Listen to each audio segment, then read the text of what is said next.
Hi అండి, hello, welcome back to our YouTube channel Sravani's cooking. ఇవాళ మన రెసిపీ మురుకులండి. ఇక్కడ నేను మురుకులకి ఇలా పిండి ఆడిచ్చి తీసుకున్నాను. ఈ బియ్యం పిండి 3 కేజీల వరకు తీసుకున్నాను. ఇప్పుడు ఈ పిండిలోకి మనం ఒక 1 కేజీ వరకు శనగపిండి తీసుకున్నాను. ఇప్పుడు ఇదంతా కూడా చక్కగా కలుపుకుందాం. ఇందులో ఈ శనగపిండిలో ఇలా వాము వేసుకుందాం. ఇందులో తెల్ల నువ్వులు కూడా ఇలా వేసుకుందాం. ఇదంతా చక్కగా కలుపుకుందాం వాటర్తో.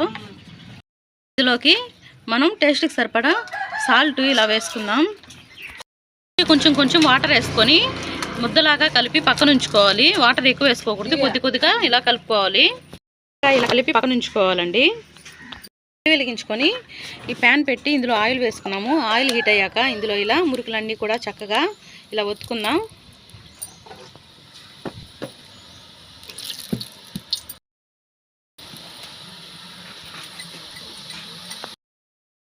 ఇలా ఈ ఫ్రై అయినటువంటి తీసి ఇలా పక్కన వేసుకుందాం. ఇలా అన్నీ కూడా ఫ్రై అయినవి తీసి ఇలా పక్కన ఉంచుకుందాము. ఇలా మురుకులన్నీ కూడా ఇలా ఒత్తుకుందామండి. మొత్తం పిండి అంతా ఇలా సేమ్ ప్రాసెస్తో ఇలా చేస్తున్నాము.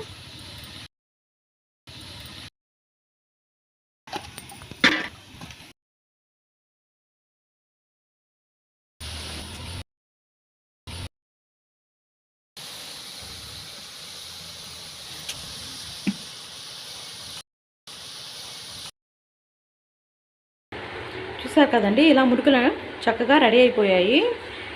ఈ ప్రాసెస్ మీకు నచ్చినట్లయితే మీరు ట్రై చేయండి. మరో మంచి వీడియో అయితే మళ్ళీ కలుద్దాం. until then, bye bye. Thank you for watching. Please do like, share and subscribe to our YouTube channel Shravani's Cooking.